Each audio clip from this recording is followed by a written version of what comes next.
We are at the movie premiere of Capitalism, a love story, written, directed, produced, and starring the infamous Michael Moore. I'm Abbey Scott reporting for Maximo TV. Check out the red carpet. It's bound to have some controversy. What do you think makes Michael Moore such an amazing filmmaker? That he's just such an honest-to-God, genuine human being with a genuine point of view, and he cares about our country, and he cares about, like, the right things. So that's, I think that. Are you an activist? Well, I guess so, yeah, I am, I guess. Whatever, I like to go around and, you know, give an opinion that's counter to the general opinions. I think there are a lot of Michael Moore haters out there because they were trained at an early age to be Michael Moore haters, and I don't mean that facetiously. I mean there's an element of the idea of being pro-America to a certain group of people means never questioning it, which is the most unhealthy view you can possibly have. There was this American protectionism, which is if you try to chip away at our facade, you're a bad guy. Instead of you're trying to help us heal, you know, you're good. You know, here's the thing. I grew up in the South. There's an element in the South which is this shiny veneer of bullshit that everybody lives through. They, oh God, I love you. You're so sweet. Oh my God. And if you step over that line and go, you don't really care about me. Let's have an honest conversation. You're the bad person, not the person who's totally full of shit.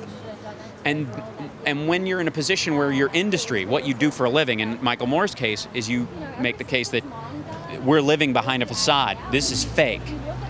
In Sicko, our healthcare system is one of the worst in the world. Glenn Beck, 2 years ago when he was on CNN, did an expose on how crappy the American healthcare system is. And now he's protecting it from the fascist Obama. It's absurd. It's sales. And he's trying to get past the veneer of sales. When you do that, the people who sell this stuff are going to come after you. And they're going to come after you hard. And they're going to motivate people who are dumb and uneducated and love living that way to get you. What do you say to the people that say that you're biased and you push your own agenda? That is absolutely correct. Yes, I believe in something. I think that's a good thing. I think it's a good thing in this country. What do you say to the Michael Moore haters? Why are they so many? You're standing up for them. You know, the Michael Moore haters, I feel bad for them because they haven't seen my films. If they saw my films, they would know three things about me. Number one, I love this country. Number two, I have a heart.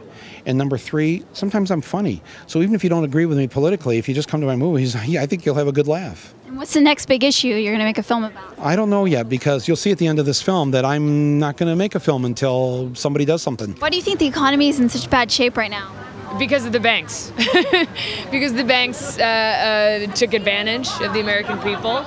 And because of the lack of oversight, and because there were no regulations, and because the government supported that, and people were taken advantage of. I don't blame the American people at all. I think they were duped. And I hope that with films like these, and with films like American Casino, which is coming out this week, that people can learn who the culprits are, and can take action and demand reform. Do you think that politics and religion are such touchy issues with people? Oh, because I think people get so passionate about them, you know?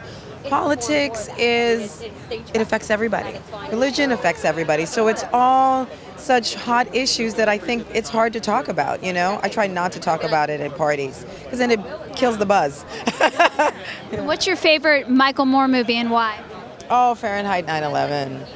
I just think it's the first time I was actually able to see his work, and I thought he did it amazingly, and I learned so much. And I think that's what's so great about him, is that he puts it in a way that the simple people like myself can get it. You know, and it's good. I'm sure half the people that will eventually make their way to into the theater probably aren't even really sure what capitalism means. So I think that pretty much right there is a good reason to check it out.